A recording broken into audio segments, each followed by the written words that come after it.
Last వీడియోలో చెప్పాను కదా బర్త్డే చేపిస్తున్నామని. బర్త్డే వచ్చేసి ఈమెదే అన్నమాట, మా ఫ్రెండ్ స్వీటీ. ఎవ్రీ ఇయర్ మా కాలేజ్ లోనే బర్త్డే సెలబ్రేషన్ చేపిస్తుండే, బట్ ఈ ఇయర్ మాత్రం ఎగ్జామ్స్ కాబట్టి రెస్టారెంట్ లో చేపిస్తున్నా. ఏంటి బేకరీ అనబోయే రెస్టారెంట్ అనడం చూస్తున్నారా? లేదు, ఈ రెస్టారెంట్ లో బర్త్డే సెలబ్రేషన్స్ కూడా చేపించుకోవచ్చు.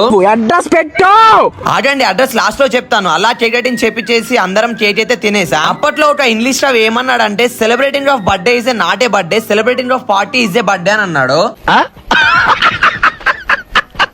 ఏదో రైమింగ్ బాగుందని అలా చెప్పాను. కేక్ కటింగ్ చేపించామంటే పార్టీ చేసుకోవాల్సిందే కదా. సో ఇక అదే రెస్టారెంట్ లో ఒక family pack biryani and jumbo అయితే ఆర్డర్ చేసుకుని అయితే బిర్యానీ అయితే తినేసాము. జెన్యూన్ గా చెప్తున్నాను, బిర్యానీ టేస్ట్ మాత్రం చాలా బాగుంది, మస్తు అనిపించింది మాకైతే. ఈ రెస్టారెంట్ అడ్రస్ వచ్చేసి మన హనంకొండ నెంబర్ 1 షాపింగ్ మాల్ పట్టుకుంటే ఎంఎస్ ఫ్యామిలీ రెస్టారెంట్ అని ఉంటుంది. ఓకే మరి వెళ్ళేస్తాం. మీరు కూడా వెళ్లే ముందు ఫాలో అండ్ సబ్స్క్రైబ్ చేసి వెళ్ళండి. Okay bye.